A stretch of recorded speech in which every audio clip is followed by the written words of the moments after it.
Bonjour à chacun et chacune, que le Seigneur vous accompagne pendant cette journée, ou plutôt que vous puissiez l'accompagner et vivre cette journée à sa lumière et en sa compagnie.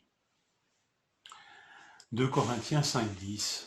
En effet, il nous faudra tous comparaître devant le tribunal de Christ, afin que chacun reçoive le salaire de ce qu'il aura fait, bien ou mal, alors qu'il était dans son corps. Je vous propose de compléter cette lecture par celle-ci. Elle se trouve dans Romains 14, verset 10. « Mais toi, pourquoi juges-tu ton frère? Ou toi, pourquoi méprises-tu ton frère? Puisque nous comparaîtrons tous devant le tribunal de Dieu. »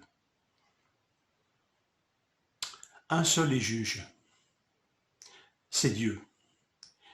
Et pour nous prévenir de nous ériger en juge suprême de notre prochain, Dieu, dans sa grande sagesse, nous enseigne que nous sommes appelés à comparaître, nous aussi, devant un tribunal.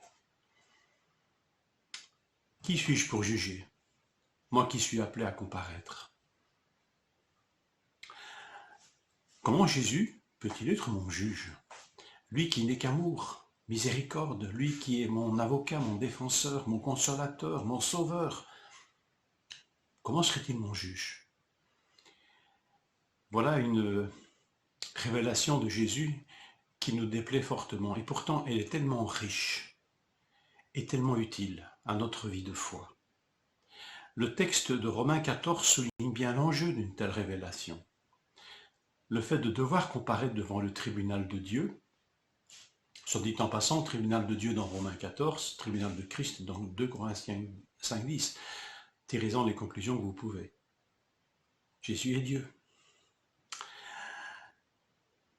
Mais le texte de Romains 14 souligne tellement bien cela. Le fait de devoir comparaître devant le tribunal de Dieu nous prévient de ne pas mépriser ou de ne pas juger notre frère. Le jugement est à Dieu. J'entends par là le jugement définitif et absolu, parfaitement juste, parfaitement équilibré, parfaitement fondé. Ce jugement n'appartient qu'à Dieu et à aucun homme. Jacques 4,12. Un seul est législateur et juge, celui qui peut sauver et qui peut perdre, et cela aucun homme n'en a le pouvoir. Mais toi, qui es-tu qui juge le prochain? Alors, à quoi devons-nous consacrer nos forces?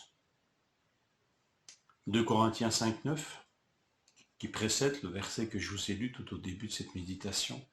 C'est aussi pour cela que nous nous efforçons de lui être agréables, soit que nous vivions dans ce corps, soit que nous le quittions. Et permettez-moi de vous citer un verset qui nous rappelle ce qui est agréable à Dieu.